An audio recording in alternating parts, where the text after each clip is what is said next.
It is true that Japanese imperial troops have been known for their perversion and cruelty towards the women of their enemies. However, the treatment that the Allies gave to Japanese women during World War II is not to be overlooked. While it is a taboo topic for Americans, their militias were as depraved as the Japanese, especially in two historical moments in the most significant conflict of the 20th century. In today's video, we will discuss a history that some Allied sources have tried to silence, but continues to come to light with chilling testimonies and studies. We want to share with you the atrocities committed by American troops during the Battle of Okinawa and the subsequent occupation of Japan. The material we are going to share is of a sensitive nature, so make sure to be accompanied when watching this video. Welcome once again to Military History. Let's begin.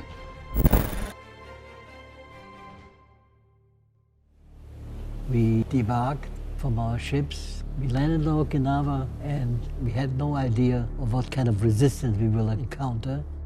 There were no Japanese, there were no natives, there's nothing. We made our way immediately to the airport that had been deserted by the Japanese, and we found a good many destroyed planes and bombs, but no resistance. By the end of the second day, we had crossed the island, and that was when our trouble began. These striking images are from the well-known Battle of Okinawa, fought brutally for 82 long days, from early April to mid-June 1945, remembered for the ferocity and brutality of the fighting.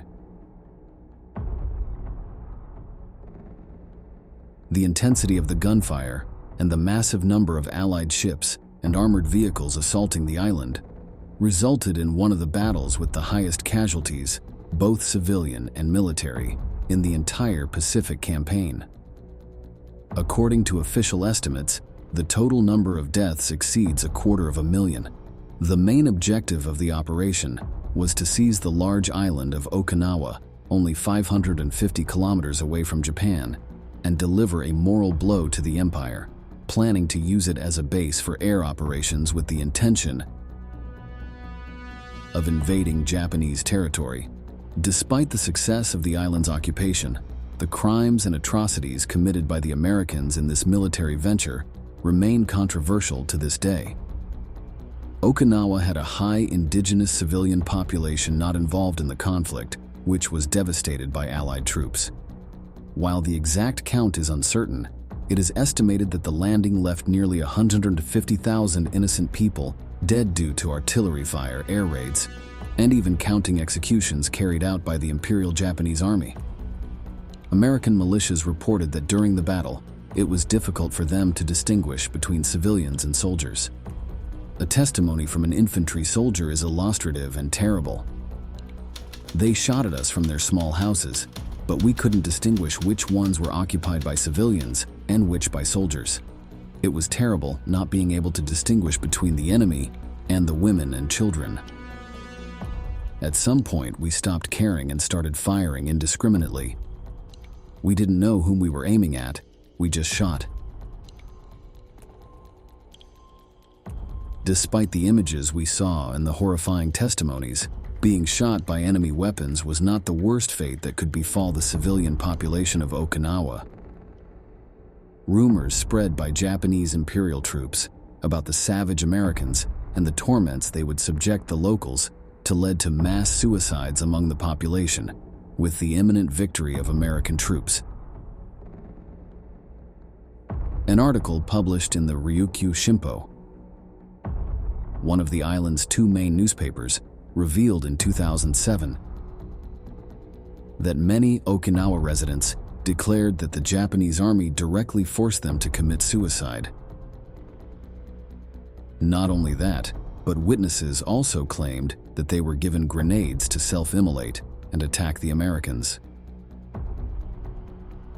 Another group of civilians, inundated and indoctrinated by Japanese propaganda, not only committed suicide, but also killed their families to avoid the supposed abuses that the barbaric soldiers of the United States were going to subject them to. Many of them tragically threw themselves, along with their families, from the high cliffs where the Peace Museum is currently located. However, despite the terror spread among the locals, being a strategy of the Imperial Army to incite the locals to revolt against the invaders and fight against them, it seems that many of the rumors were far from mere propaganda. War crimes committed by the United States have always been a controversial topic, given the limited records of the events. In this case, a group of historians has estimated that American soldiers committed more than 10,000 rapes during the 3 months of this battle. Marine Corps officials in Okinawa and Washington have stated that they have no knowledge of any rapes committed by American soldiers in Okinawa, and their records do not indicate that the Marines committed any war crimes. However, the rapes committed in this operation are another of the dirty secrets that American military chronicles choose to suppress from historical reports. The testimonies are few but abhorrent, as local women did not dare to report the incidents at the time. Few residents of Okinawa became pregnant as a result of the attacks, as stress and poor nutrition made most of them infertile. Those who did become pregnant aborted before their husbands and fathers returned from the war to avoid being considered a disgrace to the family. The precarious methods led to many of them dying in the process, burying the war crime forever with them. Among the most terrible incidents resulting from these crimes is the murder of newborns conceived by Americans. Many babies were drowned or poisoned by their own mothers to avoid carrying the shame of rape. An episode recounted by some historians briefly summarizes these heartbreaking acts. In a village on the Motobu Peninsula, where there were only women, children, and the elderly, as all the young people had been mobilized for the war, the tragedy unfolded. Shortly after the landing, the Marines searched the village but found no signs of Japanese forces. Taking advantage of the situation, they initiated a game called Hunt Women in broad daylight. They literally chased them through the village while they hid in huts or nearby air raid shelters. They were pulled out of their hiding places one by one and systematically raped by groups of 5 to 10 soldiers before being released. The game resumed the next day. While Americans have a very biased view of war crimes committed in Okinawa, it is undeniable that the Japanese themselves perpetrated similar atrocities against that population.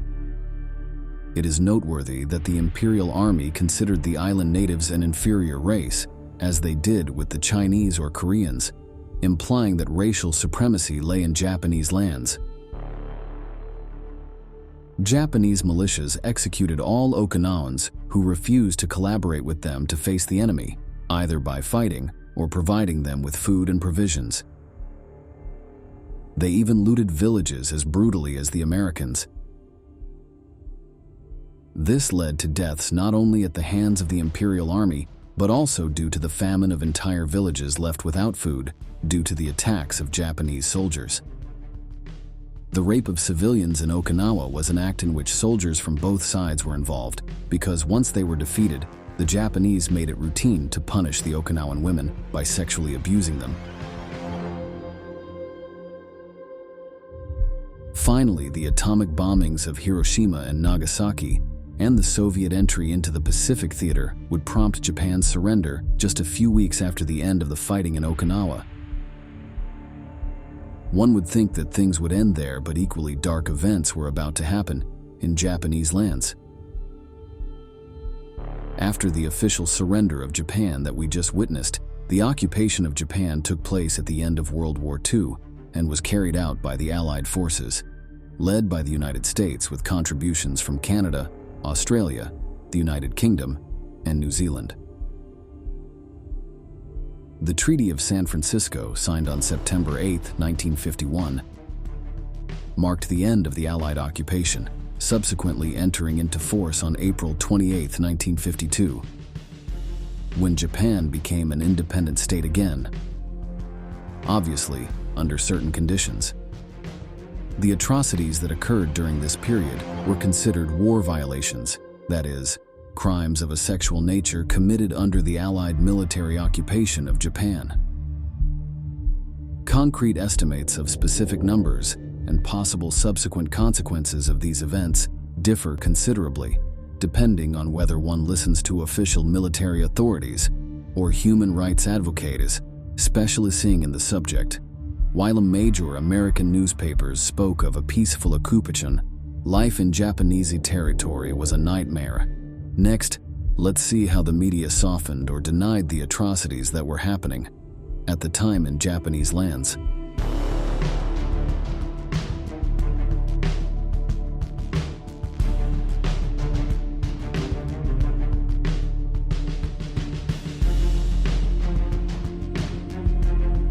In the period following the announcement of the surrender of the Emperor of Japan, many Japanese civilians feared that Allied occupation troops might brutally rape Japanese women when they arrived. Interestingly, these fears were largely driven by the concern that Allied troops would behave similarly to the Japanese occupation forces in China and the Pacific, where unspeakable crimes against humanity were committed, such as the Nanking Massacre, among others. For this reason, the Japanese government and the governments of several prefectures issued warnings for women to take precautions and avoid contact with occupation troops. For example, in Kanagawa Prefecture, where the Americans were expected to make the first landing in Japanese territory, it was recommended that young women and girls evacuate the area automatically. Among the most terrible directives, the authorities in some Japanese towns directly ordered women who were threatened with rape, were in situations of abuse, or had already been violated to commit suicide to honor the moral and spiritual education of the nation. Sometimes it was not the authorities, but their own families who made these recommendations, as in the testimony we are about to hear. And then also one day when I was coming home from school, I was by myself when I saw a GI in a GI clothes coming towards me. I didn't know what to do. You know, during the war, in my pocket, in the covering over my head, the padded, had all kinds of pockets inside. One of the pockets had cyanide, the powder. If I saw Americans, my mother said that I was supposed to take this white powder. It's better to die than being captured by Americans. In a desperate attempt to curb the rampant crimes of lust by the Allies, the Japanese government established the Recreation and Amusement Association. Despite the grandiose name, it was basically military brothels trying to prevent mass rapes. Most of the prostitutes working in these places came from other locations, as the Japanese wanted to preserve local women. Although all of them felt repulsed by having sexual relations with the enemy, many women who volunteered to work in these brothels claimed they did so because they felt a duty to protect other women from Allied troops. The closure of these establishments was officially ordered in January 1946, when occupation authorities banned all forms of prostitution, considering it a violation of the human rights of the women involved. There is a truly significant controversy regarding the closure of the brothels. In addition to the political correctness of the Allied forces, it is suspected that there was another operational reason for closing the brothels, namely, the enormous increase in potentially deadly venereal diseases among soldiers. While the closure of these places was supposed to reduce the sexual veracity of Allied troops, the opposite happened. According to specialized historians, the number of rapes and assaults on Japanese women was around 40 per day while the brothels were in operation. After the closure of these establishments in early 1946, the figure rose to an average of 330 abuses per day committed by Allied troops. Unfortunately, only a few incidents of assault and rape were reported to the police by Japanese women, although, in any case, local authorities were partly co-opted by the Allied armies in a harmonious coexistence, as some images we are about to see demonstrate.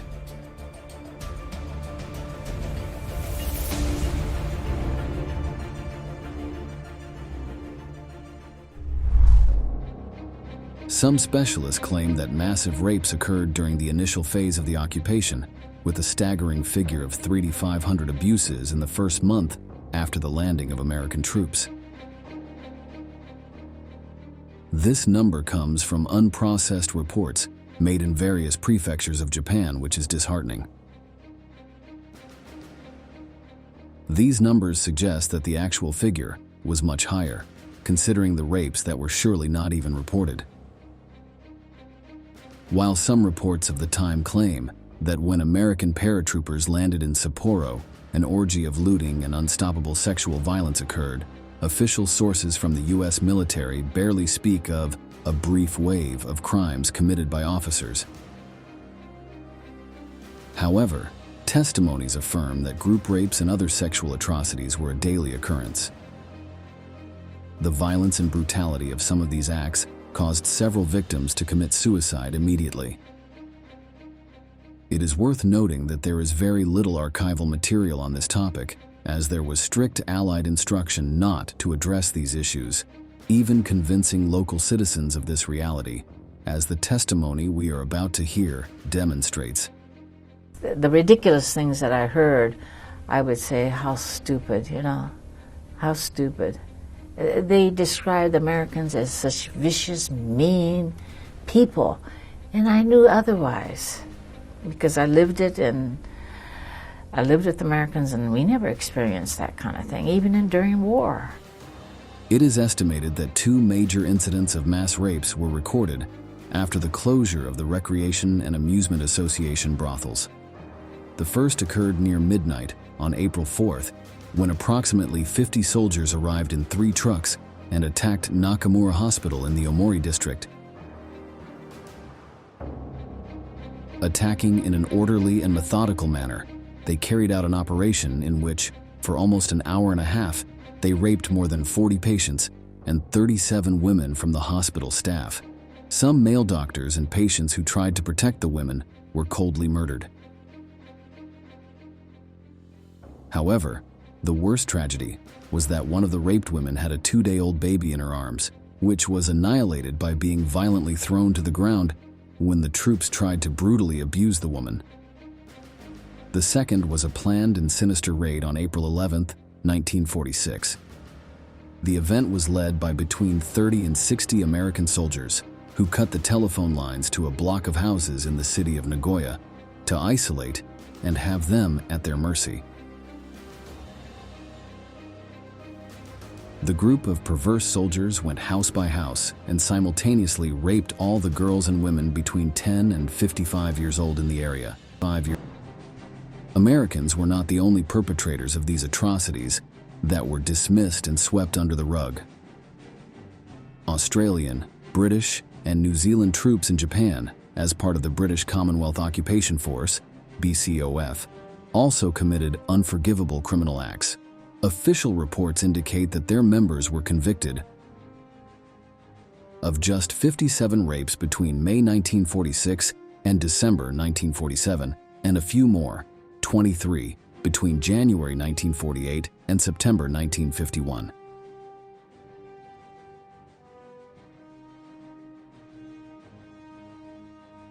However, even if one were to believe the numbers provided by these reports, the penalties imposed on guilty BCOF members were not severe. In fact, the convictions imposed on Australians were often mitigated or directly overturned by Australian courts in most cases, deeming these crimes as typical of the heat of battle. Some written testimonies from that time illustrate the hell suffered by Japanese women. A former prostitute recalls that as soon as Australian troops arrived in Kure in early 1946, they dragged young women into their jeeps, took them to the mountains, and then raped them. Locals heard them screaming for help almost every night. This behavior was common and repeated in most villages, but reports of criminal activity by the occupation forces were quickly downplayed or ignored. Most documents with complaints were returned with the official caption, "Conviction overturned due to lack of evidence," and those records were closed forever. Another heartbreaking testimony comes from Alan Clifton, an Australian officer who acted as an interpreter and criminal investigator during those years of occupation. He bitterly recalls the events. "I stood by a bed in the hospital. On it lay a girl unconscious with her long black hair tousled on the pillow. A doctor and 2 nurses were trying to revive her, but without success. An hour earlier, she had been raped by 20 officers. We found her where they had left her, in an empty lot in Hiroshima. The girl was Japanese. The soldiers were Australian." The moans and lamentations had ceased, and now it was silent. The tortured tension of her face had disappeared, and the smooth brown skin was tight and unwrinkled, stained with tears like the face of a child who had cried himself to sleep. If you wonder how these atrocities could happen without anyone speaking out, it was only possible through a systematic cover-up plan. Not only did the High Command of the Allied Armed Forces work to minimize or make these heinous crimes invisible, but cynically and intelligently, American troops imposed extensive censorship on Japanese media.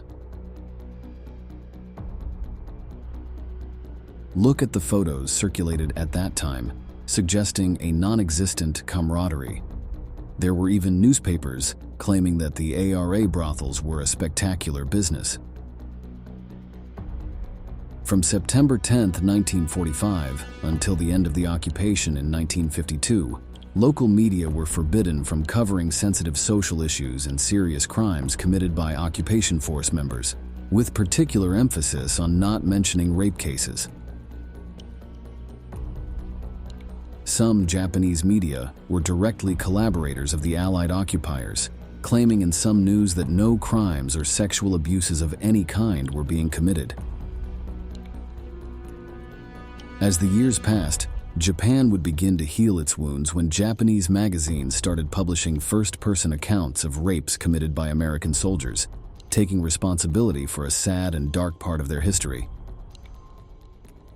War crimes are always heinous and should be judged impartially and punished to the fullest extent of the law. However, there are often few convictions for American militias. Do you think there is usually a biased view of the atrocities that U.S. troops have committed in various conflicts? Leave your opinions in the comments below. That concludes today's video. We appreciate you sticking around until the end and look forward to the next installments of military history.